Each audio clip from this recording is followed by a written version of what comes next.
Diulang. Ya, kita lanjutkan aja ya. Nah, kedua tuh ada yang namanya Smart Basic Learning. Jadi ini memang ngejelasin tentang cara belajar yang basic tuh ada apa aja. Kayak misalnya dengan membaca tuh harus bisa membaca cepat, membaca dalam, membaca secara efektif dan komparatif. Jadi kita tuh nggak ngebaca satu buku aja, tapi baca buku yang sejenis dan kita coba bandingin. Jadi ngebaca tuh nggak cuma asal baca aja gitu. Nah, terus writing. Jadi writing itu salah satu skill penting dalam belajar juga gitu ya. Kita harus belajar bisa menulis sistematis, efektif, terus metodologis gitu lah. Menulis influencing. Jadi kita tuh apa yang udah kita pelajari itu coba kita tuliskan, tapi itu tuh bisa bisa mempengaruhi orang lain juga gitu. Terus listening. Nah, cara kita mendengarkan tuh ada caranya juga. Dari mulai ini kita harus bisa menangkap big picture dari yang diobrolinnya, terus harus munculin interesting kita gitu terhadap apa yang ingin kita dengar. Dan saat kita mendengar pun bisa dibantu dengan kita bikin mind map, atau mungkin beberapa orang bisa dengan cara nge-record gitu ya. Sama yang terakhir ada summarizing. Dan ada beberapa tips trik lain lah di dalam cara summarizing itu kayak gimana gitu. Summarizing dari pembaca menulis. Ya, dari proses belajar kita. Jadi kita tuh harus bisa mengekstraksi apa yang kita dapetin itu. Cara-caranya ada clipping, manajemen file, mind map dengan radiant thinking. Nah, pernah dibahas tuh bukunya waktu di ruang inspirasi.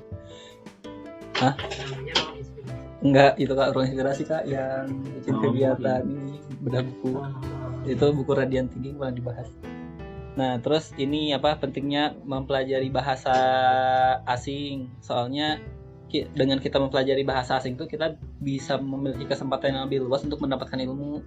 Kalau misalnya kita cuma bisa bahasa Indonesia aja kan terbatas ya. Tapi kalau misalnya bisa bahasa Inggris aja gitu ya, mungkin bisa dapetin ilmu yang dari bahasa Inggris. Misal nonton YouTube aja kan yang bahasa Inggris tuh lebih banyak kan isinya, lebih banyak dagingnya lah, lebih banyak dagingnya dibanding YouTube yang Indonesia gitu. Indonesia kan masih dikit konten kreatornya gitu ya. Nah, terus ada tips-tips belajar bahasa asingnya kayak gimana tanpa kursus. Bold tuh. Nah, sudah pakai Duolingo lah minimal ya. Gitu. Nah, sama yang terakhir tuh ada tentang digital learning. Nah, ini jadi salah satu hal yang dibahas tambahan di sesi ini tuh karena memang di zaman sekarang itu belajar dengan digital itu jadi potensi yang besar. Selain mudah, bisa gratis juga. Kayak misalnya kalau misalnya kita nyari kan sebenarnya ada MIT Open Course, itu kan gratis. Terus bisa buka Google Scholar, terus atau di YouTube juga banyak, ada Crash Course itu kan gratis juga. Apalagi ya, banyak lah. English Jade gitu buat bahasa Inggris, apalagi banyak lah ya. Nah, cuma memang karena dengan banyaknya informasi yang ada di dunia digital ini, nah penting juga kita tuh perlu bisa tahu mana yang penting bagi kita itu. Makanya sering banget ditekanin pentingnya RKU, pentingnya life plan, pentingnya life goal. Kalau misalnya kita udah tahu kita tuh mau pentingnya di situ gitu ya, ya kita bisa nyari sesuatu hal yang penting buat kita aja gitu, yang bagi kita tuh ya buat kita gitu, walaupun di digital. Ya kayak tadi gitu, mungkin biar kita tuh nggak tersesat dalam sesuatu hal yang baik kalau kata Kang Evan tadi mah gitu ya.